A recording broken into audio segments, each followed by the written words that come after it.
ஒரு பக்கம் நமக்கு தெரியும் ஹூதிகள் இருமுனை தாக்குதலை ஆரம்பித்திருக்கிறார்கள். தற்போது மும்முனை தாக்குதலாக அது மாறப்போகிறது. முதல் விவகாரம், ஹூதிகள் ஒரு பக்கமாக பாபல் மந்த பகுதிகளில் தாக்குதல் நடத்தி கொண்டிருக்கிறாங்க. பாபல் மந்த பகுதிகளில் எந்த ஒரு கப்பலையும் வரவிடாம அடிச்சு தகர்த்துக்கிட்டே இருக்கிறாங்க. எனவே பாபல் மந்தப் ஆல்மோஸ்ட் ஜனாசா வாக்கப்பட்டிருக்கிறது. எந்த கப்பல் போக்குவரத்தும் அங்கே கிடையாது. இரண்டாவது விவகாரம் என்னன்னு சொன்னா, அவர்கள் அங்கிருந்து ஈலாது துறைமுகம் வரைக்கும் தாக்குதல் நடத்தி கொண்டிருக்கிறார்கள். ஈலாது துறைமுகம் என்பது ஆக்கிரமிக்கப்பட்ட பாலஸ்தீன பகுதி என்கிற காரணத்தினால அங்கு வரைக்கும் அவருடைய ஏவுகணை தாக்குதல்களை அவர்கள் நடத்தி கொண்டிருக்கிற நேரம், இன்றைக்கு நாம் ஒரு 4 நாட்களுக்கு முன்பதாக சொல்லி இருந்த ஒரு செய்தி இன்றைக்கு ஆல்மோஸ்ட் கன்ஃபார்ம் ஆகி இருக்கக்கூடிய ஒரு நிலை வந்திருக்கிறது. குறிப்பாக யமனுடைய செய்தி சேவையே என்ன செஞ்சிருக்கிறாங்கன்னா, இதற்கான பயிற்சிகள் நடைபெறுகிறது என்று சொல்லி இருக்கிறார்கள். அது என்ன பயிற்சி என்று சொன்னால், 20,000 ஹூதிகள் நேரடியாக காசாவில் சென்று போராடுவதற்குரிய பயிற்சிகளை எடுத்துக்கொண்டிருக்கிறார்கள் என்கிற செய்தி வெளியாகி இருக்கிறது. யமனுடைய ஹஜ்ஜா பிராந்தியத்தில் இந்த பயிற்சிகள் நடைபெறுவதாக இன்றைக்கு அவர்கள் புகைப்படம் வீடியோக்களை வெளியிட்டிருக்கிறார்கள். கண்ணு கெட்டிய தூரம் வரைக்கும் நீங்க பார்க்கலாம். அவர்களுடைய ராணுவ பிரிவை சேர்ந்தவர்கள் தான் இருக்கிறார்கள். சுமார் 20,000 பேருக்கு இதற்கான பயிற்சிகள் வழங்கப்படுவதாக சொல்லப்படுகிறது. ஏன்னு கேட்டா, ஒரு ஏரியாவிலிருந்து இன்னொரு ஏரியாவுக்கு போகும்போது அந்த ஏரியாவினுடைய சூழலுக்கு ஏற்ற வகையில் அவர்கள் இருக்க வேண்டும் என்பதற்காக பயிற்சிகள் கொடுப்பதாக அவர்கள் சொல்லுகிறார்கள். இது ஏற்கனவே நம்ம சொல்லியிருந்தோம், இது எந்த அளவு தூரம் சாத்தியம் என்கிற ஒரு கேள்வியும் எழுந்திருந்தது. ஆனால் இவர்கள் போவதாக இருந்தால், இங்கிருக்கக்கூடிய யமன்ல இருக்கக்கூடிய ஹூதிகள் இந்த இடத்துக்கு போவதாக இருந்தால் அவர்களுக்கு இருக்கிற ஒரே வழி, அவர்கள் ரெட் சீ வழியாக, செங்கடல் வழியாக பயணிக்க வேண்டும்.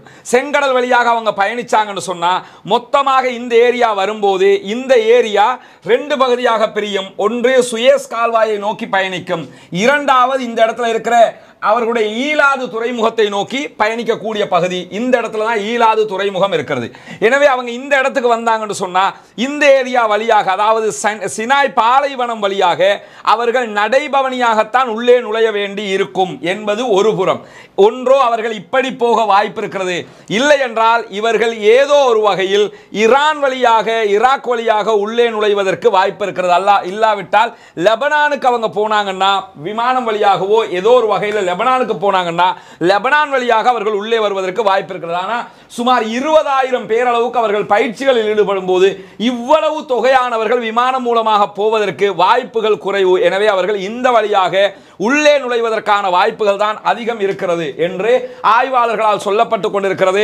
எல்லாவற்றுக்கும் அடுத்த கட்டம் போய் பார்த்தீங்கன்னா, ஈராக்ல இருக்கக்கூடிய ஒரு மூவ்மெண்ட், அவங்க இன்னார்தான்ங்கிற கரெக்டான ஒரு அறிவித்தல் இதுவரைக்கும் வெளியிடப்படல. ஆனால் ஈராக்ல இருக்கக்கூடிய ஒரு மூவ்மெண்ட்டும் இன்றைக்கு தாங்கள் களத்திற்கு வந்திருக்கிறதாக சொல்லியிருக்கிறார்கள். அது இரண்டாவது பார்ப்போம். இப்படி மும்முனையாக அவர்கள் மீது தாக்குதல் நடத்தப்பட போகிறது. குறிப்பாக ஹிஸ்புல்லாக்கள் ஆல்ரெடி இஸ்ரேல் மீது தாக்குதல் நடத்துகிறார்கள். யமன்ல இருந்து ஹூதிகள் ஆல்ரெடி தாக்குதல் நடத்துறாங்க. இப்பொழுது ஈராக்ல இருக்கக்கூடியவர்களும் நாங்கள் தாக்குதல் நடத்த ஆரம்பித்து விட்டோம் என்று சொல்லியிருக்கிறார்கள். தலையிடிக்கு மேல் தலையிடி இஸ்ரேலுக்கு வந்து கொண்டிருக்கிறது. 3 பக்கமும் அவர்கள் மீது எக்ஸ்ட்ரா தாக்குதல் நடத்தப்பட்டு கொண்டிருக்கிறது. எல்லாத்துக்கும் முன்னாடி ஏற்கனவே அவர்களுக்கு ஹமாஸுடைய தாக்குதல்களை தாக்குப்பிடிக்க முடியாமல் இருக்கிறது. எனவே சுற்றி வளைக்கப்பட்டிருக்கிறது இஸ்ரேல்.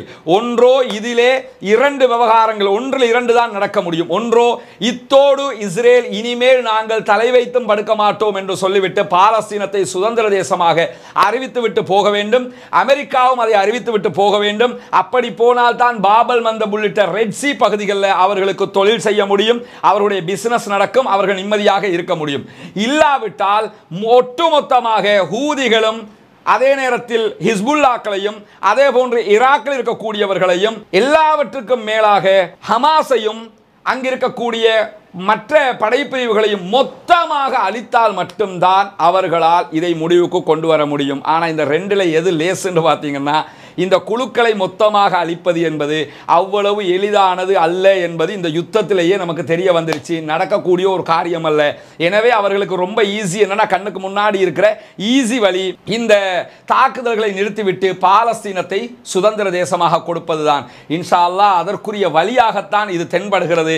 இது அங்குதான் இறுதியில் போய் முடியும் என்பதை நாம் புரிந்து கொள்ள வேண்டும். தற்போது ஹூதிகள் இப்படி ஒரு பயங்கரமான நிலைப்பாட்டை எடுத்திருக்கிறார்கள் என்பது மட்டுமல்லாமல் எங்கள் மீது தாக்குதல் நடத்தப்பட்டால் செங்கடல் பற்றி எரியும் என்பதை மிக அழுத்தம் திருத்தமாக ஹவுத்திகள் சொல்லி இருக்கிறார்கள். அதே போன்று இன்றைக்கு வெளியாகி இருக்கக்கூடிய இன்னொரு அதிர்ச்சிகரமான செய்தி என்னன்னு சொன்னா, ஹிஸ்புல்லாக்கள் தங்களுடைய ரதுவான் பயங்கரமான படையணியை இஸ்ரேலுக்கு உள்ள அனுப்புவதற்கு முடிவெடுத்திருக்கிறார்கள் என்கிற ஒரு ஆபத்தான செய்தியும் தற்போது வெளியாகி இருக்கிறது. ஏன்னா இப்ப இதெல்லாம் தானாக நடக்கிற மாதிரி தெரியல, ஏதோ ஒரு வகையில் யாரோ ஒருத்தர் கோஆர்டினேட் பண்ணி நடத்திக்கிட்டு இருக்கிறாங்கிறது மட்டும் தெரியுது.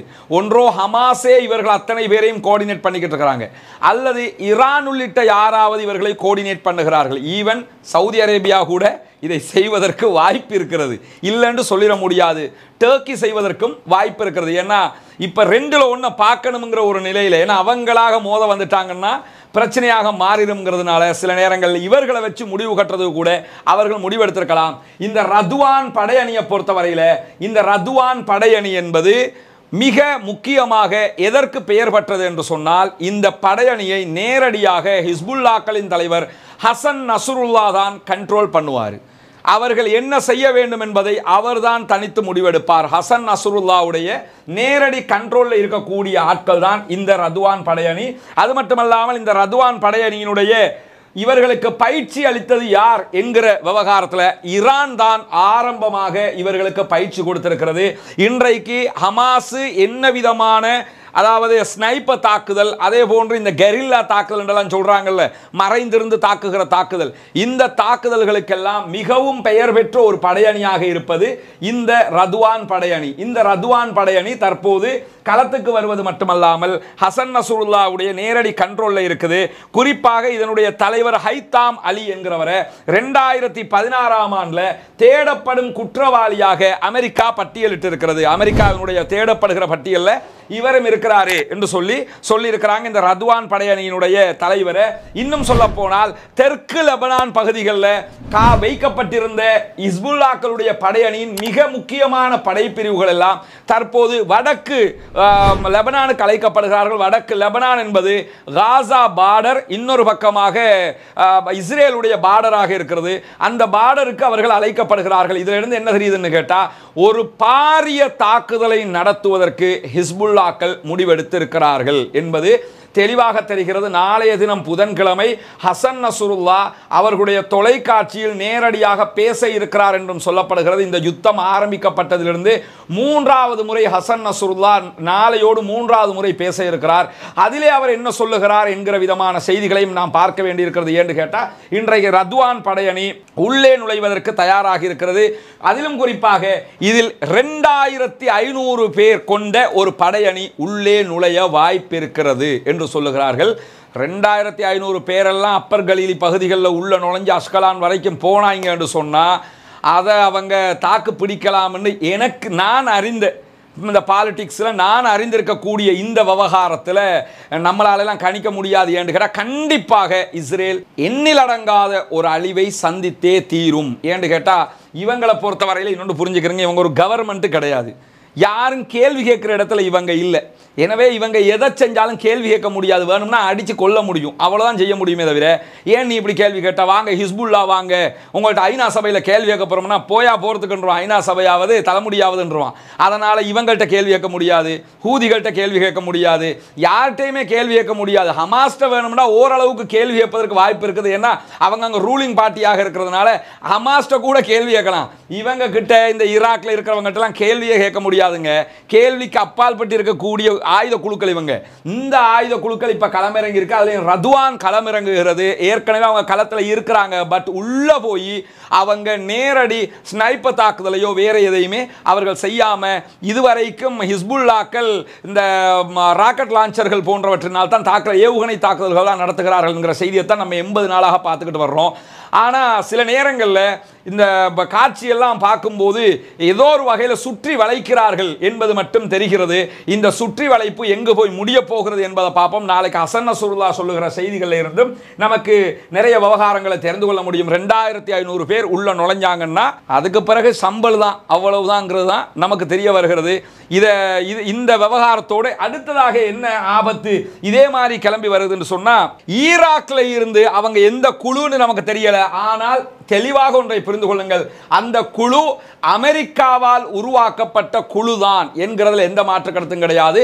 சதாம் ஹுசைனை இல்லாமல் ஆக்கிறதுக்கு அமெரிக்கா பல ஆயுத குழுக்களை ஈராக்கிலே ஃபார்ம் பண்ணினாங்க, அங்க அவங்களே உருவாக்கினாங்க. அப்படி உருவாக்கப்பட்ட ஆயுத குழுக்கள் தான் தற்போது அவர்களுக்கே தலையீடியாக மாறி இருக்கிறது. அப்படிப்பட்ட ஒரு ஆயுத குழு தற்போது ஈராக்ல இருந்து, இங்க இருக்கக்கூடிய ஈராக்ல இருந்து இந்த இடத்துல இருக்கக்கூடிய ஹைஃபா வரைக்கும் தாக்குதல்களை நடத்தி கொண்டிருக்கிறார்கள். இன்னைக்கு ஆரம்பிச்சிருக்கிறாங்க தாக்குதலை. நாங்கள் தொடர்ந்து இஸ்ரேல் மீது இனிமேல் தாக்குதல் நடத்த போகிறோம் என்று சொல்லி இருக்கிறாங்க. அதுல நீங்க என்ன கவனிக்கணும் சொன்னா, அங்க இருக்கக்கூடிய அதாவது யமன்ல இருக்கக்கூடியவங்களும் இந்த பகுதிக்கு தான் தாக்குதல் நடத்துகிறார்கள். அதே நேரத்தில் ஈராக்ல இருக்கக்கூடியவங்களும் இங்க ஈராக்ல இருந்து என்ன செய்யறாங்கன்னு கேட்டா இந்த இடத்துக்கு தான் தாக்குதல் நடத்துறாங்க. இங்க யமன்ல இருக்கக்கூடிய ஹவுதிகளும் என்ன செய்யறாங்கன்னா இந்த இடத்துக்கு தான் தாக்குதல் நடத்துகிறார்கள். ஈராக்ல இருக்கிறவர்களும் இந்த பகுதியை தான் டார்கெட் பண்ணி தாக்குதல் நடத்தி கொண்டிருக்கிறார்கள். இங்க லெபனான்ல இருக்கக்கூடியவங்க நேரடியாக இங்க தாக்குதல் நடத்துறாங்க. இந்த ஏரியாவில் தெளிவாக ஹமாஸ் தாக்குதல் நடத்தி கொண்டிருக்கிறது. இப்படி எல்லா பகுதிகளாலும் இஸ்ரேல் மொத்தமாக சுற்றி வளைக்கப்பட்டிருக்கிறது. இன்னும் சொல்ல போனால் இன்றைக்கு வந்திருக்கிற இன்னொரு தகவல், ஜோர்தான்ல இருக்கக்கூடிய ஒரு குழுவும் அடுத்ததாக களமிறங்குவதற்கு வாய்ப்பு இருக்கிறது என்று சொல்லியிருக்கிறாங்க.